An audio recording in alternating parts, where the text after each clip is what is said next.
Well, hello neighbors, John the Whiskey Neighbor here, and today I want to do a quick look at 5 go back to whiskeys. Yeah, it was Bart & Scott, which the Scotch Test Dummies challenged all whiskey YouTubers to sort of provide insight. Hey, what are the whiskeys you go back to time and time and again, given the selection that many of the YouTubers have now. I think they said they have like over 400 whiskeys, and I've been working to pare down my selection because I don't want more than about like 30 or 40 maybe open whiskeys. So we're here in the basement where I keep a few of the whiskeys, and I thought I'd go. These are the ones that I pour. These aren't the top 5 whiskeys. They're not the top 5 of 2018. But they are whiskeys that I go back to. I pour easily because I enjoy them. I like to share them. They also probably are more like 5 good value whiskeys if you're just tuning in more than anything else. So probably 5, did I say 4 or 5 good value whiskeys. Number 5 on my list would be a bourbon that I buy fairly often.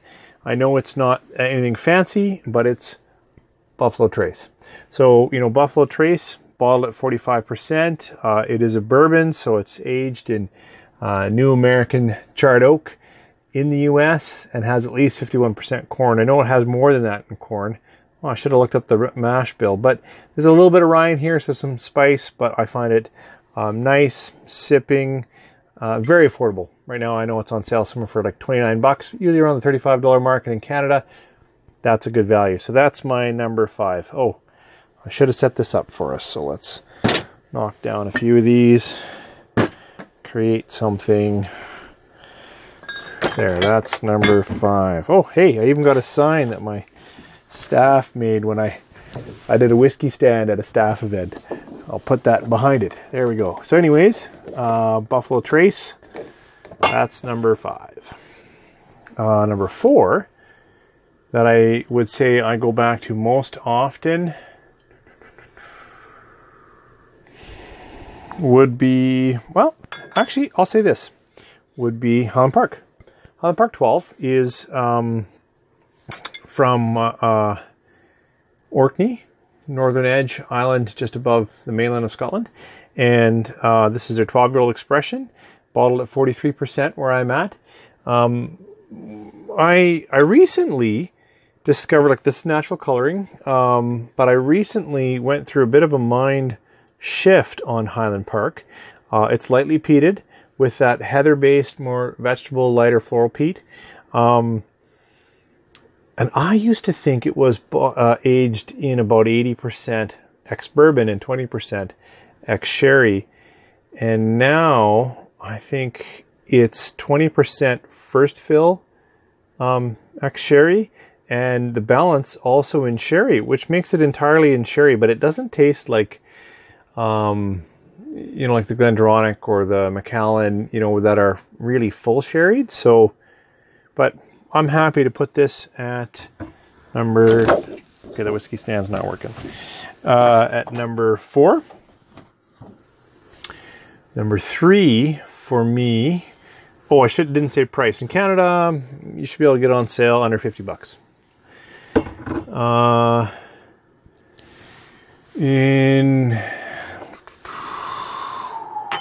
I would say my next is a bourbon again. This is a single barrel pick. This is Knob Creek single barrel. This one does have an age stamp still, small batch, aged 9 years. But it's very high proof. It's like this is 120 proof or 60% ABV. I just love the flavor on this one. Now this punches a little bit higher in terms of cost, but when you think about it, if you're buying 60%, it's almost like a bottle and a half. And at that, then actually this is still a good value. And I definitely find the flavor profile of Knob Creek single barrel to my liking. I would definitely put that high in my go back to. That's the 3rd bottle this year. That one was a gift. There. So there's the pick so far. Now, going back to after that, what do I buy more often than Knob Creek? Oh,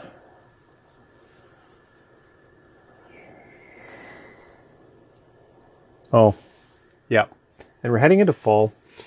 And I usually in fall start to really think about my peated whiskeys. And so just like falls before this, I am eagerly anticipating opening up another bottle of the Freud quarter cask. This, to me, this is just ex-bourbon casks. It's non-age statement, but it is bottled at 48%, so it's got a little more to it.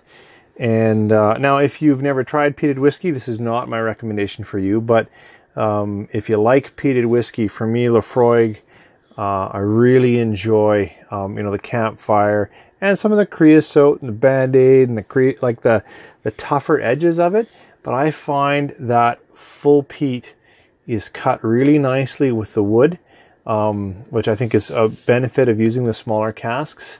This one is also still has got a really nice sweetness to it. And I said at 48, it has a good punch. So I would definitely be comfortable saying I probably buy that more often than other bottles up here. Then the last one, I probably go back to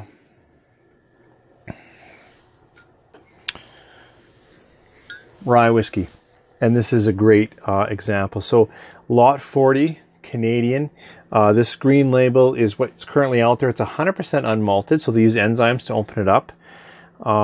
And this one's just excellent. I looked over here because I see I've still got a little bit of this open.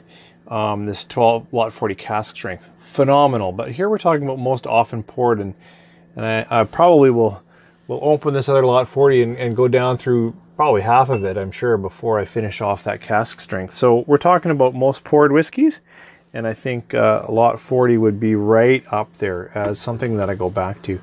So here you can see my most often poured, Lot 40 rye, next probably quarter cask Scotch, then a high proof bourbon, single barrel has been what I've been going to lately, and then a more approachable Scotch with a little bit of peat, and that'd be the Highland Park 12-year-old, and then a nice, easy, approachable, affordable bourbon, which would for me is Buffalo Trace. So that those are my go-tos. They're not the best whiskeys I've ever had.